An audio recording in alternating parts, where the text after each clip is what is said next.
بسم اللہ الرحمن الرحیم۔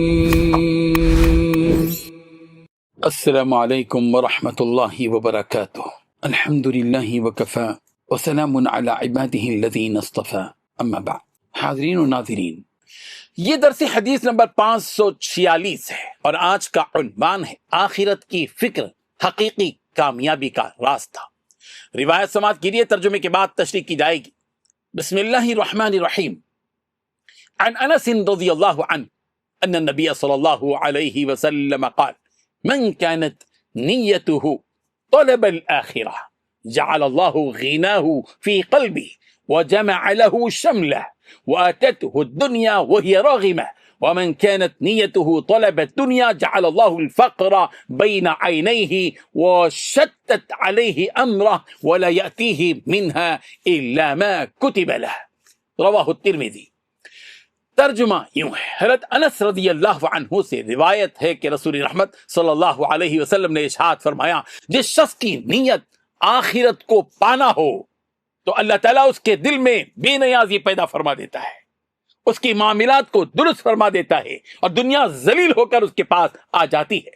اور جس شخص کی نیت صرف دنیا حاصل کرنا ہو تو اللہ تعالیٰ اس کی آنکھوں کے سامنے محتاجی رکھ دیتا ہے، اس کے معاملات کو منتشر کر دیتا ہے اور دنیا میں سے اسے صرف اتنا ہی ملتا ہے جتنا اس کے لیے مقدر کر دیا گیا ہے۔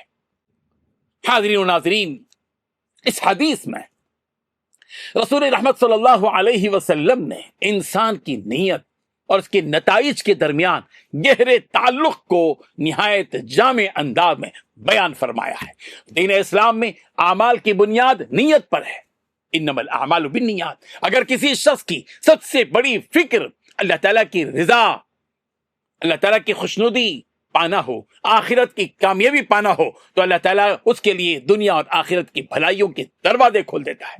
حدیث میں سب سے پہلی خوشخبری یہ دی گئی ہے کہ آخرت کو مقصد بنانے والے کے دل میں اللہ تعالیٰ غنا اور بے نیازی پیدا فرما دیتا ہے۔ اس کا مطلب یہ نہیں کہ وہ لازماً بہت مالدار ہو جاتا ہے، بلکہ اس کے دل میں قناعت، اطمینان اور سکون پیدا ہو جاتا ہے اور وہ تھوڑے پر بھی راضی رہتا ہے اور دوسروں کی نعمتوں کو حسرت بری نگاہ سے نہیں دیکھتا۔ یہی قلبی غنا ہے، در حقیقت جو سب سے بڑی دولت ہے۔ پھر فرمایا رسول اللہ صلی اللہ علیہ وسلم نے کہ اللہ تعالیٰ اس کے بکھرے ہوئے معاملات کو سمیٹ دیتا ہے۔